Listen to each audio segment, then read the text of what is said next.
Hey guys, it's me, it's Clean Saharu, and I have another exciting edition of Ask An Aquarius today. Okay, so someone sent me a message and she said that she knows that she has spiritual abilities. And she said that the problem that she's having is that she's holding herself back because she's afraid of tapping into her spiritual abilities. What will happen? What kind of person will she be? Blah, blah, blah, blah, blah. Real, very, very basic thought process. Most of us think this when we start to come across our spiritual abilities. And she asked me, what did I think about that? So this is my thing, right? Everybody has abilities of different kinds, musical abilities, spiritual abilities. We're all born with some type of talents or some type of abilities. Those of us who are born with spiritual abilities, it's nothing to be afraid of. You just have to learn how to use it properly. It's just like driving a car. When I was younger, I did not have a car. I didn't have a car until I was like 25 years old. And the reason was because I thought it looked scary. I thought that it looked dangerous. I thought that other drivers could not drive and that it looked frightening, quite frankly. I kept seeing people who died in car accidents, got maimed in car accidents, and I was just not really interested. So what I learned when I finally did learn how to drive is that I just had to take care. I had to be careful. I had to pay attention to the road. Accidents happen. People make mistakes. But for the most part, it's a matter of learning what to do, what not to do, and paying attention. So it's the same thing with spirit and spirituality. If you have spiritual beliefs or you have spiritual abilities, let's say, for example, you think that you're clairvoyant, clear seeing, you can see things. Maybe you sleep, maybe you see prophecies in your sleep, maybe you see visions, maybe you feel things and they happen, all kinds of ways that clairvoyance comes out. Maybe you have mediumship abilities. Maybe you can sense and speak to spirits. If you think that you have abilities or that you have abilities, it's like, don't be afraid to learn and to explore, because the bottom line is that if you learn or not, you still have the ability. So if you are a medium and spirits can sense you and they know that you can sense them, they're still going to come around you even though you don't know how to use your abilities. You see what I'm saying? They're still going to come around you. They're still going to come into your dreams. They're still going to, come forward in that way because they know that you have abilities. So if you don't want to use your abilities and you choose not to learn about them, that's fine. But they're not going to stop coming towards you, It's really just a detriment to you. It's like having a car that you don't know how to drive. You might as well learn how to drive the car because the car is going to be parked in your yard. Okay? So my thing is that there's nothing to be afraid of. The problem is that we all have seen too much TV, too many scary movies, and we've listened to too many people who don't know anything about it. Most people who warn you against using your spiritual abilities know nothing about spiritual abilities. They don't know anything. Most of the time it's, I hate to say it, but it's somebody in some church, typically, name one, and they don't know anything about psychic abilities. They don't know anything about talking to spirit and spirituality. And I'm not going to say every church, because some people are anointed. Some people do prophesy. Some people do see. So I'm not going to say every church, but I'm going to say a church that doesn't do this kind of thing, and they're going to teach their members against it. But they generally don't know anything about it. So the comments that they make about it are totally erroneous. Somebody said to me, she said, will the dead be mad at you for disturbing their rest? Well, the dead really aren't resting. They're spirits. Like angels, like, you know, like any other kind of spirit, they're not like sleeping in a box. You know, like we say rest in peace when somebody dies, but they're not really laying in a box sleeping, waiting for, you know, the rapture. You know, that's not how it works. They go back into their spirit form. They go back into their energetic form, and they're with us. They're watching over us. They're here. They're there. They're not sleeping. So if you call upon them in a manner, or, you know, if you ask them to help you with something, if you call upon them before you go to sleep, if you get a mediumship reading and somebody, you know, calls them forward to speak to you, to their spirit to come forward to speak to you, they're not taking a nap and going to be mad because you woke them up. More than likely, they're going to be glad to see you, and they're going to have something to say. Usually, they have messages or something positive. Usually, they're positive messages. I've never seen a spirit give a negative message, even though I'm sure it could happen. If you came across like a demonic spirit, they probably will give a negative. I've never come across a demonic spirit that gave a message. I've come across them that were like in dreams or something like that, but never one that was talking, you know, and actually gave a message and says something cryptic. You know, that's TV. That's all TV. I've never come across that, even though I have come across bad spirits, but it's not in this cryptic way that you see on television. They don't like write in the steam on the bathroom mirror, you know, and stuff like that. Like these kinds of things are typically don't happen at all. And if they do happen, if you do have a situation like The Conjuring, for example, where there's a spiritual entity, those are very rare situations. It's not every situation. Most situations, you're coming across a spirit of somebody who was alive, like an ancestor, a child, something like that. And it's usually not this weird, creepy, you know, television movie, you know? That's just TV. That's just, you know, movies, you know? Even the movies that they make based on reality are exaggerated. Okay, like The Conjuring, for example, that was exaggerated. It actually did happen, but it was Hollywoodified. They had the little, you know, special effects going on and things like that. So I think a lot of us just get bad information is really what it is. And then you're afraid of your own spiritual abilities because somebody who didn't know what they were talking about taught you to be. Taught us all to be. Most of us get this kind of information. Most of us are taught against using our psychic abilities. We're taught against using our magical abilities. We're taught against using those abilities. A lot of that has to do with domination. The higher ups really don't want us to be that powerful. In a lot of cases. I remember somebody was telling me a story about how when the Europeans invaded Ghana, the Ghanaians were able to fight them off. Ya Asantewa, her and female warriors were able to fight off, and then later the men joined, but they were able to fight off the European for 3 months using a mixture of guerrilla warfare and magic. And 3 months, you know, they were able to fight off an entire army with like 6 rifles, you know, they had like 6 rifles and like some, you know, some sage, you know what I'm saying? It was something like that. It was not very much. And they were able to fight off an entire army for 3 months. So the higher ups, the powers that be, really don't want us to know our spiritual selves. They don't want us to be in our power. They don't want us to be able to do that. They don't want us to be able to use our own herbs and oils and heal ourselves and things like that. They don't want us to be able to do that because it takes away from their domination, their control, and their ability to get us to pay for things that we really don't need, such as pharmaceuticals. Now, some pharmaceuticals I've come across, sometimes you need them. You know, because either we don't have a natural method for it or we don't know the natural method for it, one or the other. So when I need pharmaceuticals, best believe I take them. But when I don't need them, I don't. If I can use something else, I use something else. Something natural, I use something natural.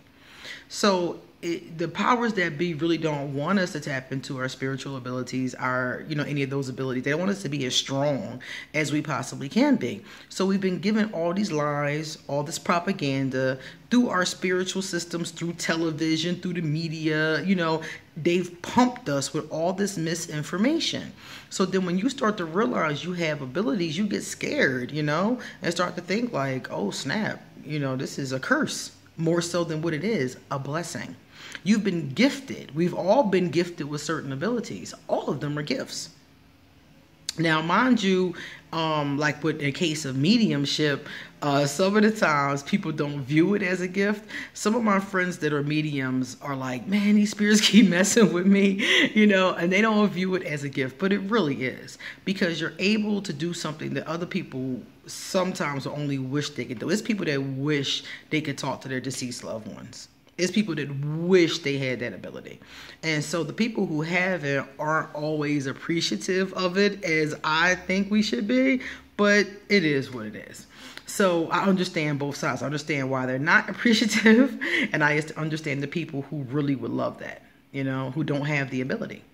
So the bottom line is that if you think you have clairvoyance, you think you have mediumship, you think you have empathic abilities, you think you're a healer, you think you're a priestess, you think you're a specialist in divination, a reader, if you think that you're any of these spiritual things, any kind of spiritual leader, shaman, whatever the case is, if you think that you're any of these things, the smartest thing for you to do is to learn about it. The smartest thing to do is to read, research, and learn about it. And if you can, during that process, which you should be able to, learn how to control your abilities. Instead of being scared of them and hiding from them and thinking that they're going to send you to hell or they're going to do whatever, Goddess would not have given them to you if it was wrong for you to use them. They came from your creator. So your creator is not going to give you something that's wrong for you to be able to use. Okay? And that's the thing that I don't understand with people. Goddess gives us gifts. If it's wrong for you to use the gift, why give you the gift? You're just supposed to use the gift responsibly. That's the thing. So that's why I said learn about it first and learn how to control whatever your gift is.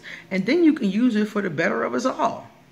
Then you can use it for the better of your friends. If you're a medium, you can, when spirits come to you, you can tell your friend, your mom came to me and she said, she loves you and she's sorry. Or you're a healer and someone comes to you and they need, some type of healing, of the physical kind. You will be able to help people and yourself is the point.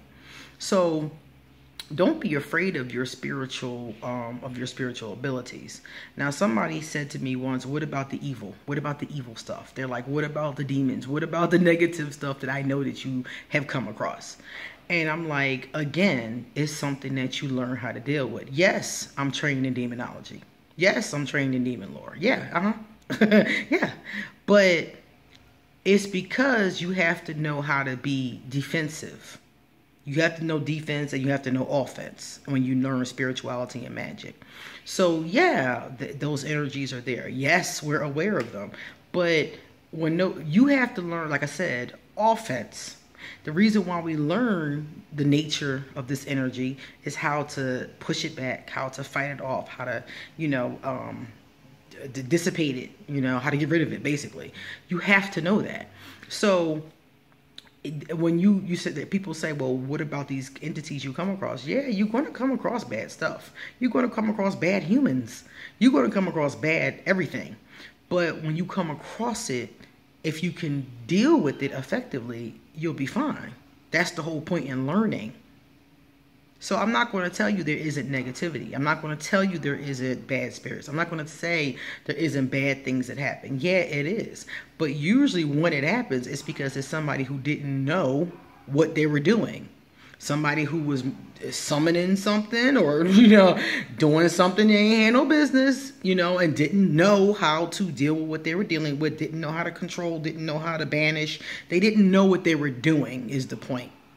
You know, you pick up a book and you summon, some, being from another, time period, and you don't know what you're doing. And you wonder why things go awry.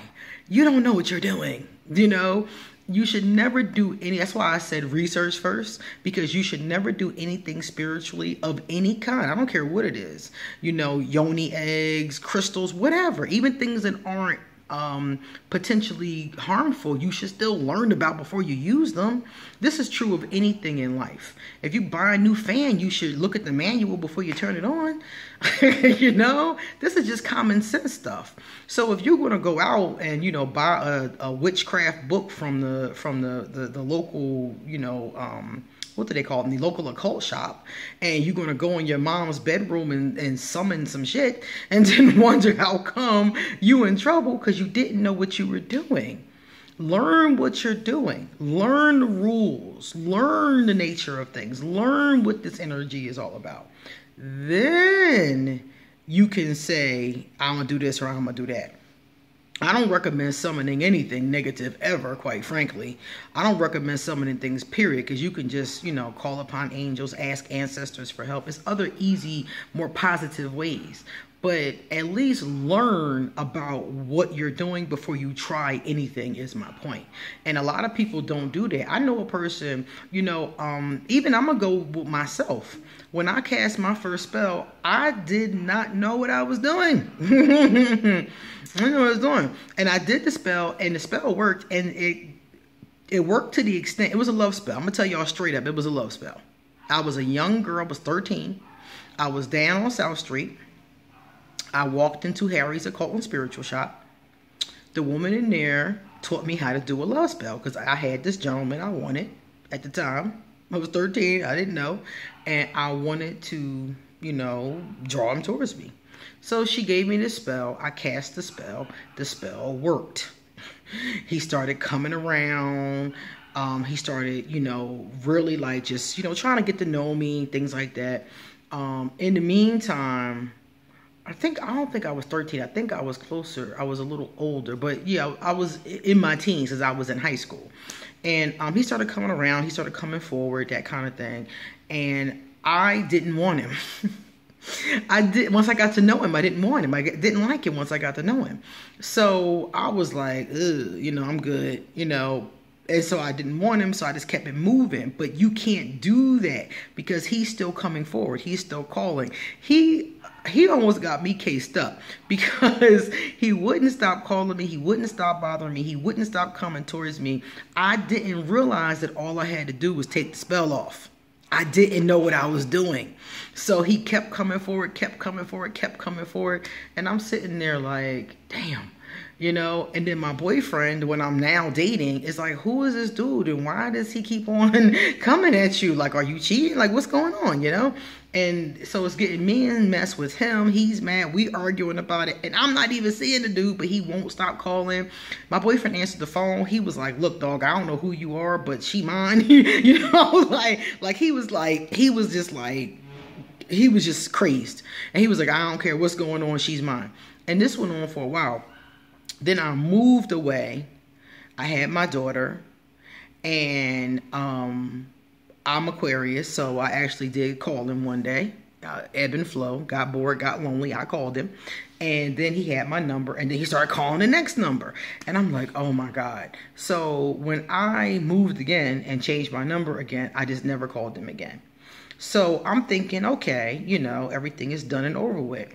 So now by this time, I'm much older. I'm aging as this is happening. I think I was like I might have been like 16, maybe I was 16 when I cast it, because I'm thinking that I was in high school and I was already working at my job, and I didn't get a job till I was 16.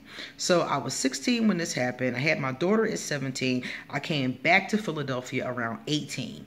So when I came back to Philadelphia from living in Delaware County with her father, it started all over again. He saw me and was like, hey, what's up with you? And then he kept coming towards me. I didn't give him my number, but he kept coming towards me. And you know how you always go the same route every day to get to wherever it is you're going. So he would be there every day waiting to see if I came down that route. And of course I did, because I was taking the same bus every day. Oh my goodness. So then I had to go through that. Then I found out that I could take the spell off. So I took it off him and everything stopped. Everything went quiet. Never saw him again. And I was like, so I didn't call him. I didn't bother him. I let him go far, far away.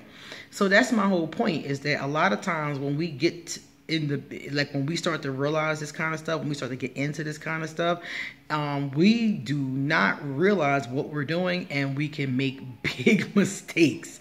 That was a huge mistake that I was luckily able to reverse. But some of the times it's not going to be that easy to reverse the mistake. So that's why I'm saying to you, don't be afraid to learn your spiritual gifts. Don't be afraid to use your witchcraft. Don't be afraid of any of that, you know, but just learn what you're doing beforehand and don't hurt people. Those are the two things I tell people if you're learning spiritual abilities, because you will become, depending upon what you're doing, you could become very powerful at what you're doing. And you could hurt some people, not even just through magic. You could hurt people by, you know, becoming a leader and leading them in the wrong direction.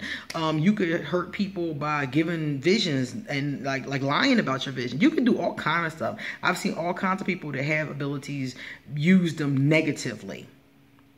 All I'm going to tell you is whatever you do, don't use it negatively.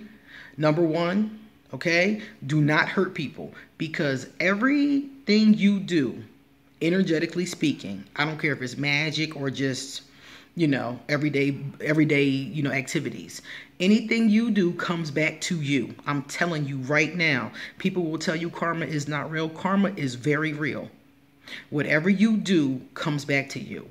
I've never seen a person do dirt that didn't get dirt. Okay? Seriously. Even me. Even me. I've never seen it. If you do dirt, you will get dirt. I'm telling you right now. So if you out there, you know, hexing and doing things along those lines and things start to happen in your life, it's the energy that you're putting out. Now, everybody's not going to tell you this. Some people are going to tell you, do whatever you want. Do as ye will. Do whatever you want. I'm never going to say that. I'm going to say, do as ye will, but harm none. Do whatever potions or magic or whatever you're going to do, but don't harm people, because it will come back to you and you're going to be very, very sorry, because when it comes back to you, if you hurt somebody, it comes back to you stronger than what you put out. So let's say I decide to do a spell so somebody will fall and hurt themselves. Then 2 weeks later, I fall and break both my legs. You know, that's the way these kind of things work. The energy goes out and it's going to boomerang. Energy always boomerangs. You put out positive, positive comes back. You put out negative, negative comes back. The only time I've ever seen positive energy come back funny or gray or not right or muddied is when it was done for the wrong reasons. If you do something for the wrong reasons, then the energy comes back kind of weird. You know, so I try to do things positively for the right reason, for a good reason, for a sincere reason is what I'm saying. So, like I said before, do not be afraid of your spiritual abilities. Get some books, read. You know, there's all Amazon and places, there's all kind of stuff on this. The books that I would recommend if you are Wiccan, or if you don't know what you are, if you don't know what you are, I like Wiccan books, because typically Wiccan books are about love and light and not harming people. So Scott Cunningham, if you Google Scott Cunningham has a lot of really good books on herbs and magic and this and that. And he's a light worker. He's a person that works with light and love. So his stuff is pretty easy to read, pretty safe for you to read, that kind of thing. So read some things by Scott Cunningham. I read a number of books in my time. I mean, I've read probably like 200 magical books in my time. And Scott Cunningham's books I like a lot. There's also a book by Silver Ravenwolf. As a matter of fact, it's right here. It's called Solitary Witch. Now, Silver Ravenwolf gets a lot of criticism, mostly because people say that they don't like some of her personal advice. But her magical advice I've always really liked. And I don't even have a problem with her personal advice. But if you Google her, you will see that. So I'm going to tell you right now. But I like Solitary Witch by Silver Ravenwolf. It's a really good book. Again, light work, you know. And I'm not sure. I don't think I saw any gray work in the book. I think it's all light work. And those are the kinds of people that I will gravitate towards. Gravitate towards light work. Gravitate towards what I call white magic. Gravitate towards positive things. Gravitate towards not harming people. Okay, so those are some areas for you to start reading in. Scott Cunningham has a lot of books, and I've read all of them, and I like his perspective, and I like the work that he did. So look at those kinds of things, you know, and be careful with what you do. Don't hurt nobody. Okay, see you later.